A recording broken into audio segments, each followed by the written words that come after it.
He'd drink his own blood if you told him it had gin in it, I think. Yeah. 30 years. I never saw him take a drink of water.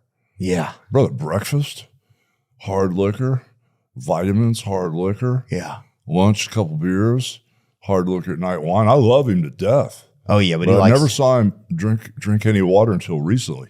I think he's back off the water, back on the roll again. Yeah, he said he's back. Yeah, he said he did 30 days sober and then walked across the street to a bar and turned in his chip. Yeah. For a drink. That's right. The funny part is that's who he is. He's the man. The funny part is when he had that really serious health issue. Yeah. I got a call from Wendy and it didn't look good. So I flew up, got a plane right away, flew up to Atlanta. And I walked in, the doctor pulled me aside. He goes, "Hey, your buddy here has destroyed his body, the inside of some of his intestines and stuff were dying and stuff." He goes, "He's got a 5% chance of making it through the surgery."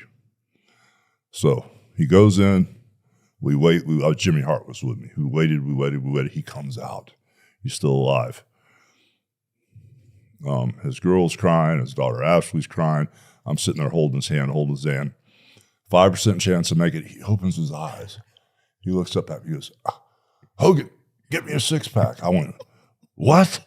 First thing he said to me, "Get me a 6-pack" when he woke up. You ready for this story?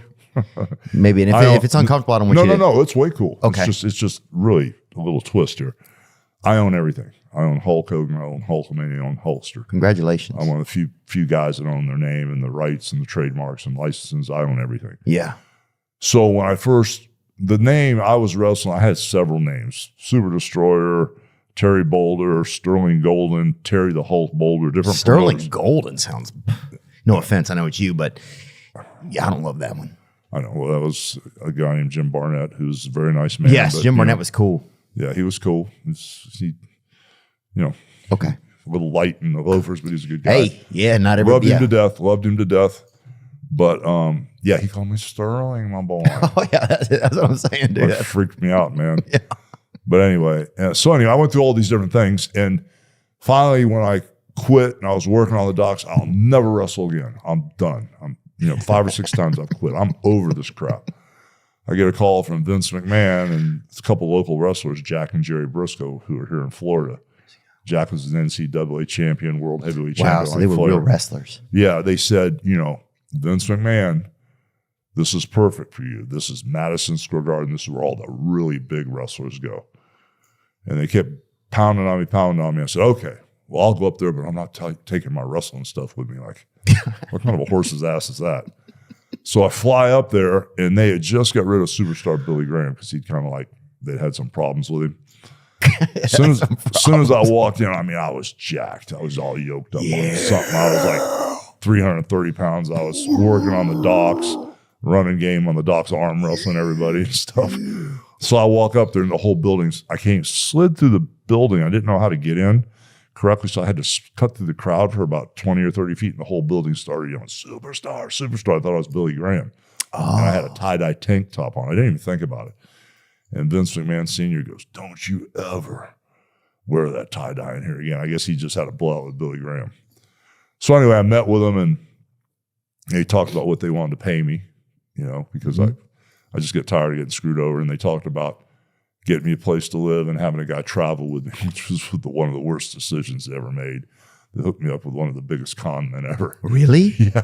I don't know if you know who Lou Albano was. Yeah, Captain Lou Albano, okay, dude. Well, his partner, Tony Altamore, they were the Sicilians tag team champions. I don't remember Tony. Okay, well, Tony was the biggest carny you ever met. Wow. And he taught me everything. How to slip and fall in a grocery store and walk out with $2-3 grand, how to do everything, Yeah. So it was horrible to put me with him, but it smartened me up to what the world's all about. So anyway, as I'm talking, he goes, "You know what? I want you to be Hulk Hogan." I said, "Well, what does Hulk Hogan mean?" He goes, "Well, I got Ivan Putski for the Polish Americans, Bruno Sammartino for the Italian Americans, Chief Jay Strongbow for the Native American Indian Americans, and I want you to be Hulk Hogan for the Irish Americans. And here's 2 bottles of red dye. I want your hair red." And, and they put me with Fred Blassie. And I told Fred, I said, "Brother, I'm going bald-headed as it is. If I put this red dye in my hair, the party's over." So Dye goes down the toilet. "Oh, my God, he's going to fire you." I said, "I could care less." and they didn't fire me. Yeah. You know? But that's how I get the name. Right. Hulk Hogan to represent the Irish Americans. Dang. And Vince gave you the name. So now Vince dies. The Irish goodbye, that could have been your finishing move. Ooh, strong, brother. I like that. Sorry. That would have been really good. Not trying to tell you what to do, but it could have been neat. It But what you did worked great. Yeah. So anyway, Vince dies. Vince, his son, takes over.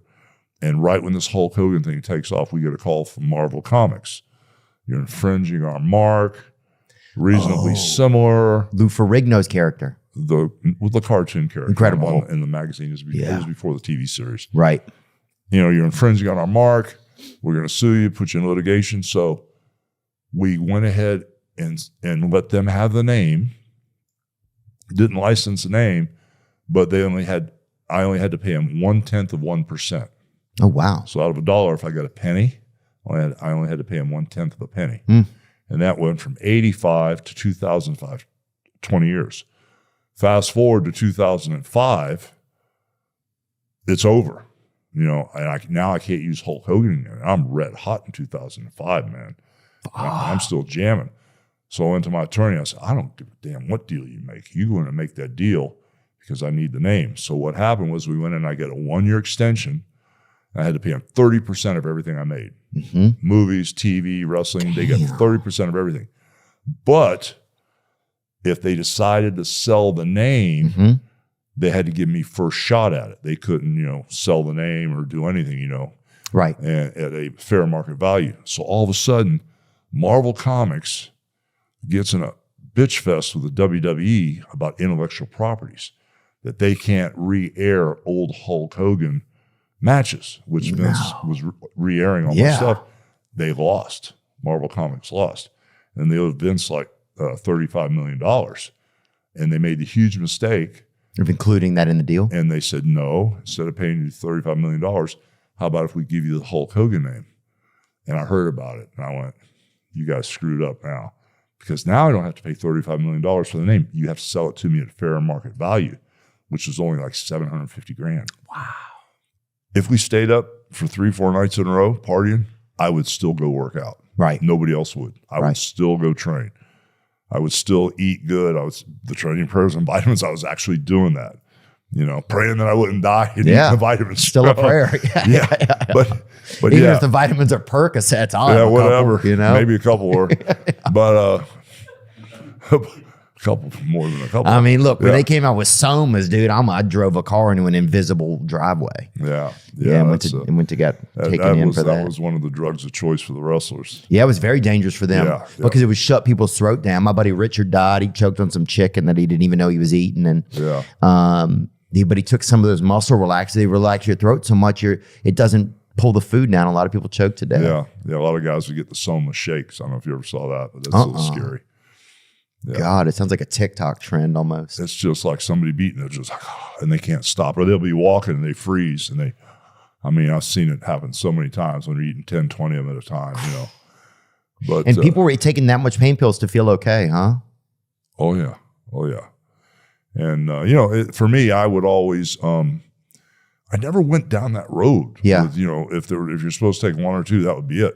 I never went down that road, 5 or 10. I never did that, you know. You didn't have addiction, it doesn't sound like really. Man, no, and you know, when it came to weed or this and that and the other, I could quit and not do it for 3, 4, 5 years. It wouldn't matter. Yeah. You know, so it's like, but, you know, I just think because I was real consistent with the training and actually trying to eat good in between all the craziness of the drinking and raising hell, I kind of like stayed on track where I would see these guys defect for weeks and not go to the gym and just drink constantly and just not eat and not sleep. And I can't handle it, man. I had to be the lead dog, man. Right. I still had to be the main event where they could be on the match underneath me and be slacking. Right. I had to blow the roof off the place. Yeah, man. I had to deliver. You know, I didn't want anybody stealing my spot because they were all trying, you know, every night. Yeah, I guess it's strange because you're teammates, but at the same time, they're low-key trying to take your throne. Oh, yeah. If I slipped on a banana peel or got hurt, they'd be more than happy to replace me. When you look at a lot of guys you seem really healthy. You know, do you feel healthier than, a lot of guys in your line of work haven't had a lot of the same blessings of health. I mean, I know you got a pretty bad spine, you know. Yeah. What's bad on you? Like, where's your health at kind of now? Well, I think internally I'm healthy. It's just I abuse my body so bad, you know. In the last 10 or 12 years, I've had like 25 surgeries.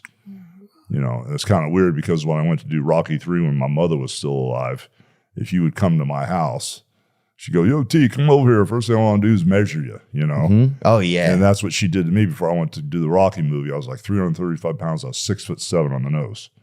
Well, then right before my mother died a few years back, she wanted to measure me, and I was 6'4.5". You know, between the 10 back surgeries, and the 2 knee replacements and the 2 hip replacements and the abdominal stuff and the shoulders and all the surgeries I've had, you know, and plus you get older, you shrink up a little bit. Yeah, you get a little bit. So yeah, I mean, other than, you know, like when I'm with Sky and we're walking, I lean on her, so it looks like we're in high school. I'm like, "Hey, baby, what's up?" But I'm really just kind of like hanging on, you know, for the ride.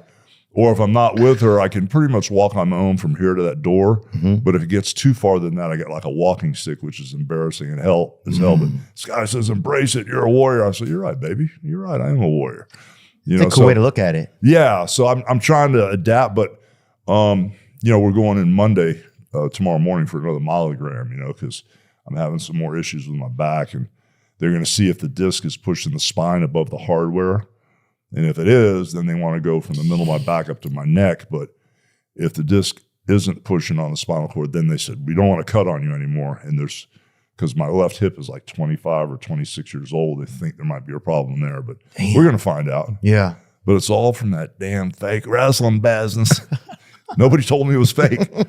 The only thing that I really dug was, you know, being in the ring.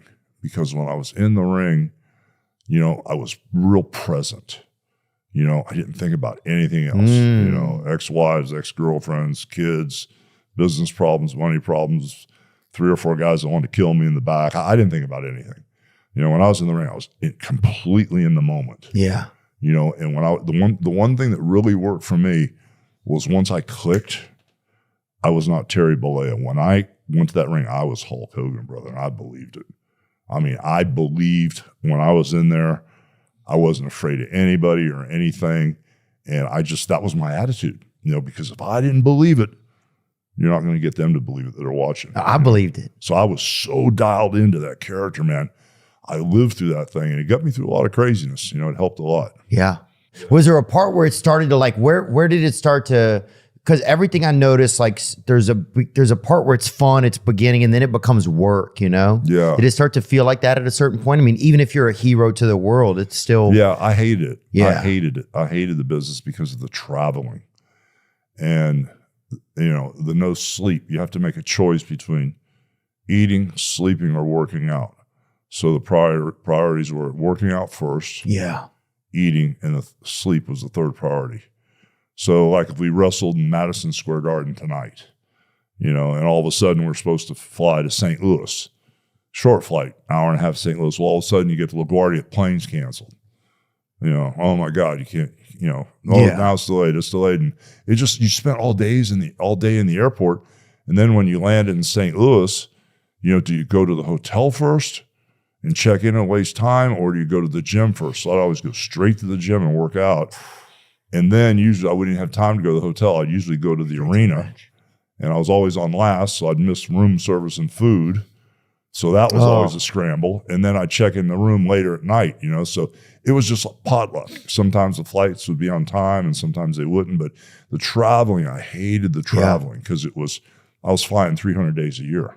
And it burns you down. I mean, it's brutal. Even with stand-up comedy, it's like we get to, sometimes you take the overnight flight because it's the cheapest back then. So sometimes when I was living in California, we'd fly. So I get in at 5:30, you get in at 6:30 in the morning or something. So then they take you straight to radio, right? So then you're there for 2 hours, and then you get back to your hotel. Now it's around like 11 a.m., but you haven't slept really. So you try to get a few hours of sleep, and then you get up and want to live. It's just that the traveling burns people out, man. Yeah, and you get off stage last, the food call's already been done. You're like, fuck, man. I remember I used to tease John Belushi, you know, because we'd jump on a blower Friday night out of JFK. What do you mean a blower? All night, you know, nonstop. Nonstop. I was even an 8-ball. That guy died of coke, I think. Whatever. But I jump on the Pan Am, to go to LA, and we land. I said, all right, brother, I'll see you Monday, because he was on the flight back Monday morning. I'd be on it. And he'd see me Monday. He goes, oh man, I'm just beat for this traveling. Well, I said, since you got here Friday night, bro, I've already been back to New York and back once. I had to fly back to wrestle at the Capitol Center. I've been back. So since you've been here wrestling for 48 hours, I made the trip there and back again. He goes, no, you didn't. I said, I swear to God I did, bro. Because you're out of your mind. I said, well, so there was a lot of, but that's the part I hated was the traveling.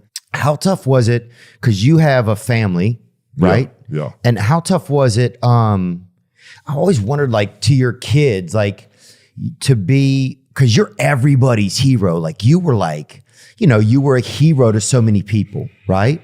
I wonder if it's tough for a child to be like, oh, how do I make my dad seem like my hero? Like, how do I make my dad seem like my hero if he's everybody else's hero? I wonder if that's tough for a kid, I'm sure it is, the kids were real aware of who I was, but the moment I would come home, bro, that Hulk Hogan thing was dropped. Really? At the front door. I didn't have any pictures in my house of me, no wrestling crap in the house at all. I didn't want it in my house. Some guys have belts hanging and pictures of themselves and stuff. But would you ever mess up? Would you ever be like, go to your room and don't come out till the bell rings or something like would you ever like? No, brother, I didn't do that. But the thing was, I dropped that Hulk Hogan persona.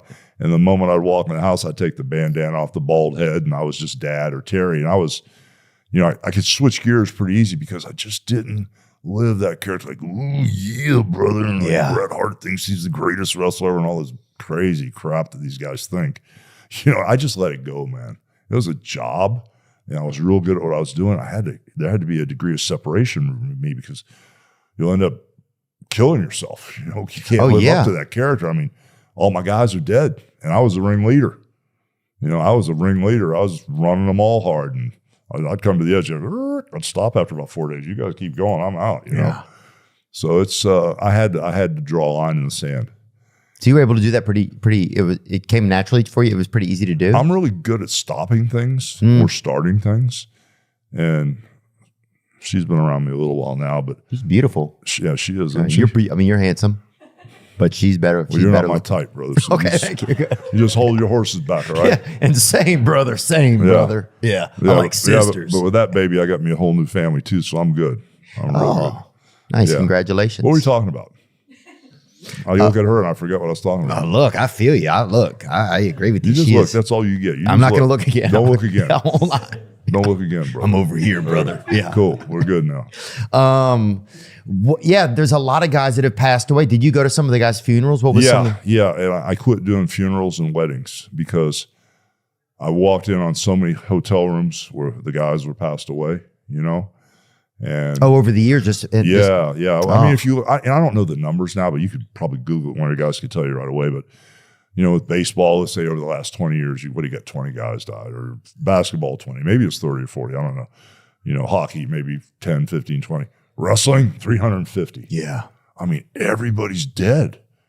Yeah. I got a retail store right down on Clearwater Beach, and we sell pictures and posters. And there's 6 guys in the picture. I'm the only one still alive. It's freaky, man. I'm sure. Especially because my mom and dad are dead, and my brother's dead, all my friends are dead. So it kind of like the mortality thing can get to you after a while. So when you ask me how my health is, I'm cool. With all the back. I mean, you can have one back surgery and end up in a wheelchair. I've had 10.